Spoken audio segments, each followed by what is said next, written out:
Hi guys, current affairs funda में आप सभी का स्वागत है। इस वीडियो में हम हाल ही में संपन्न हुई G7 समिट के बारे में बात करेंगे। किस देश ने इस समिट को होस्ट किया, क्या थीम रहा है और किन बिंदुओं पर आम सहमति बनी है। तो मैं हूं आपके साथ अभिषेक शर्मा। चलिए फिर जानते हैं G7 के बारे में। देखिए, G7 एक ऐसी इंटर गवर्नमेंटल ऑर्गेनाइजेशन है जहां पर मेंबर कंट्रीज़ कई तरह के वैश्विक मुद्दे पर चर्चा करते हैं। ये मुद्दे global economy, security and energy से जुड़े हो सकते हैं। G7 United states, United kingdom, France, Germany, Italy, Canada और जापान जैसे 7 सबसे विकसित देशों का समूह है। ये देश दुनिया में सबसे बड़े एक्सपोर्टर्स यानी निर्यातक हैं। इन देशों के पास सबसे बड़ा गोल्ड रिजर्व है, बड़े स्तर पर परमाणु ऊर्जा यानी न्यूक्लियर एनर्जी का उत्पादन करते हैं। G7 किसी ट्रीटी या संधि पर आधारित नहीं है, ना ही इसका कोई परमानेंट सेक्रेटेरिएट है। G7 समिट की अध्यक्षता जो मेंबर कंट्रीज़ हैं वे रोटेशनल बेसिस पर करते हैं।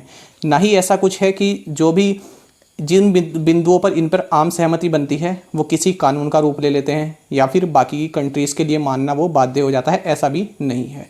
साथ ही आपको ये भी जानना चाहिए कि ग्लोबल GDP में G7 देशों का 40% से भी ज़्यादा हिस्सा है और वर्ल्ड पॉपुलेशन की 10% पॉपुलेशन इन G7 देशों में रहती है। अब बात करते हैं कि ये G7 किस तरह से अस्तित्व में आया। देखिए, 25 मार्च 1973 में यूनाइटेड स्टेट्स ने वेस्ट जर्मनी, फ्रांस और यूनाइटेड किंगडम इनके फाइनेंस मिनिस्टर के साथ एक इनफॉर्मल मीटिंग की। उसके बाद उसी वर्ष 1973 में जापान को भी इसमें इनवाइट किया गया। तो इस तरह से ये G5 समूह बन गया। फिर 1975 में इटली को भी इनवाइट किया गया और अब ये बन गया G6। अब G6 की पहली मीटिंग 15 से 17 नवंबर 1975 को फ्रांस में हुई। और साथ ही आपको ये भी जानना चाहिए, फिर अगले वर्ष 1976 में कनाडा को भी इसमें इनवाइट किया गया।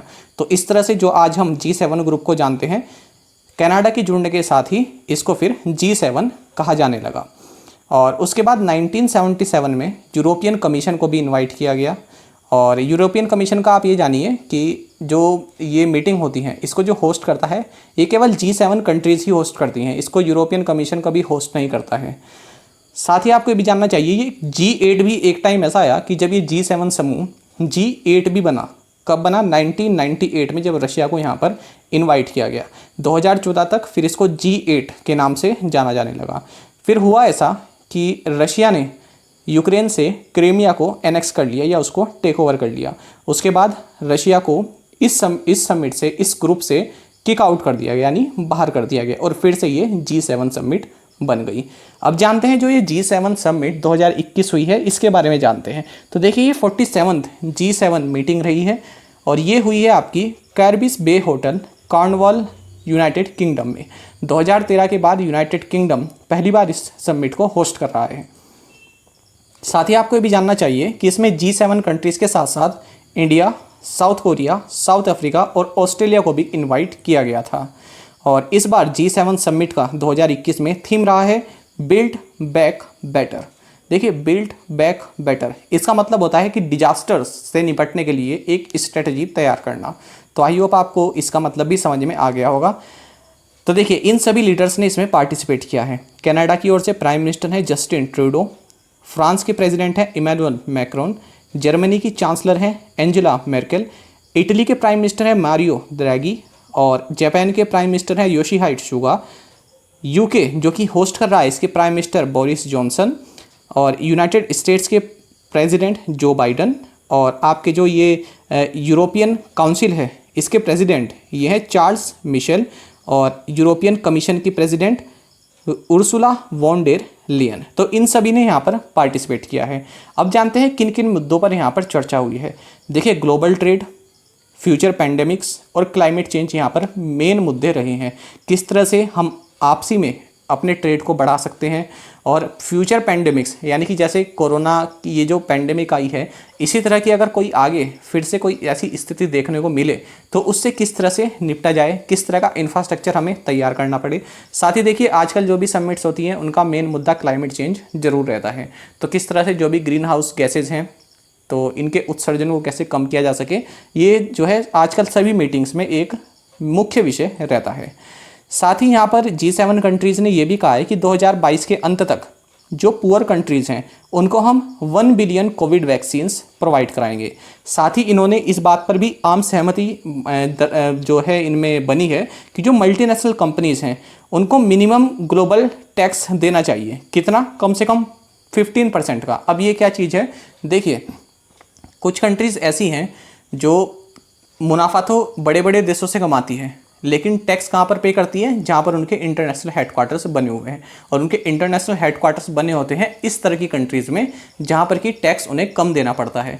तो अब ये 15% टैक्स का मतलब ये है कि किसी भी देश में आपका हेडक्वार्टर्स है, मान लीजिए इनका हेडक्वार्टर्स लग्जमबर्ग में है, लग्जमबर्ग की जो गवर्नमेंट है मान लीजिए वो 5% टैक्स लेती है, केवल प्रॉफिट का 5% टैक्स इन कंपनीज से लेती है।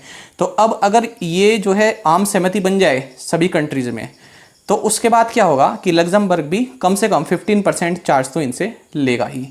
तो इससे जो है जो ये मल्टीनेशनल कंपनीज जो टैक्स इवेजन करती हैं इस सभी में एक रोक लग सकेगी।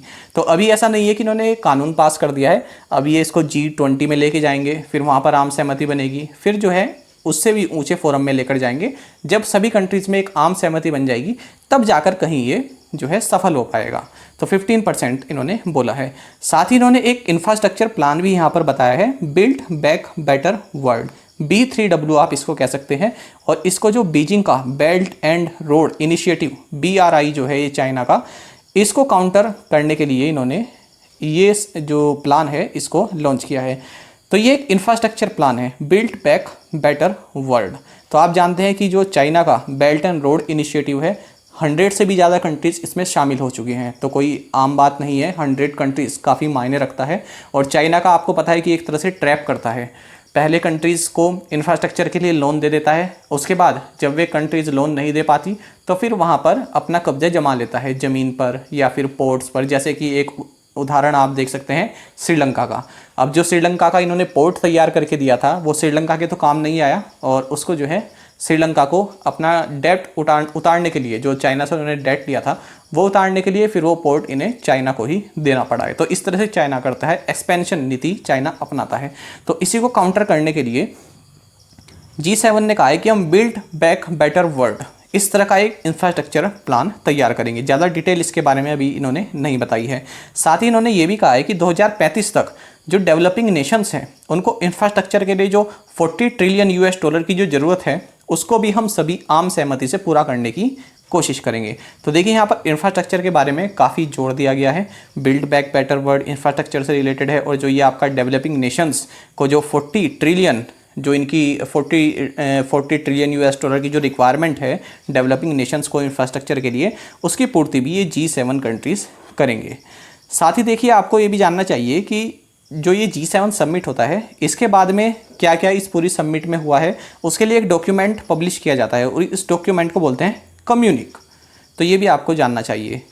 साथ ही देखिए आपने G20 भी सुना होगा, तो G7 और G20 में क्या अंतर है? देखिए G7 ज़्यादातर होता है आपका थोड़ा पॉलिटिकल रूप ये लेकर रखता है, लेकिन G20 क्या रहता है, ये ज़्यादातर इकोनॉमिक और जो भी इकोनॉमिक रिलेटेड जो आपके पॉइंट्स हैं उन पर ज़्यादा फोकस रहता है, किस तरह से इकोनॉमी को ग्रो किया जाए उस पर ज़्यादा ये जो है जोर देता है G20 समिट।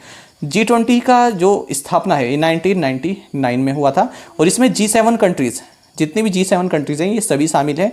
इनके साथ 12 एडिशनल कंट्रीज़ और हैं और यूरोपियन यूनियन भी इसमें शामिल है। तो देखिए अगर हम देखें G20 में कौन कौन है, तो Argentina, Australia, Brazil, Canada, China, France, Germany, India भी इसमें जो है इसका मेंबर है, Indonesia, Italy, Japan, Mexico, Russia, सऊदी अरब, South Africa, South Korea, Turkey, United Kingdom, United States के साथ साथ यूरोपियन यूनियन भी G20 में शामिल है। और इसी के साथ आज का हमारा क्वेश्चन है, इसको आपको कमेंट बॉक्स में आंसर करना है। Where is the permanent secretariat of G7 located? तो 4 ऑप्शंस आपके सामने हैं, जिनमें पहला है रोम, दूसरा है लंदन, तीसरा है न्यूयॉर्क और चौथा है there is no G7 permanent secretariat. तो इस क्वेश्चन का आंसर आप हमें कमेंट बॉक्स में ज़रूर से बताइएगा। और साथ में आप सभी करंट अफेयर्स फंडा को टेलीग्राम पर भी ज्वाइन कर सकते हैं। यहाँ पर रेगुलर वीडियो अपडेट्स और करंट क्विजेस हम आप सभी के लिए डालते हैं। साथ ही डिस्कशन ग्रुप में आप किसी भी क्वेश्चन का सोल्यूशन पा सकते हैं। साथ ही आपको ये वीडियो हमारा कैसा लगा कमेंट बॉक्स में ज़रूर बताइएगा, और जिन्होंने भी हमारे चैनल को सब्सक्राइब नहीं किया है वो हमारे चैनल को आज ही सब्सक्राइब कर लें। Thank you guys.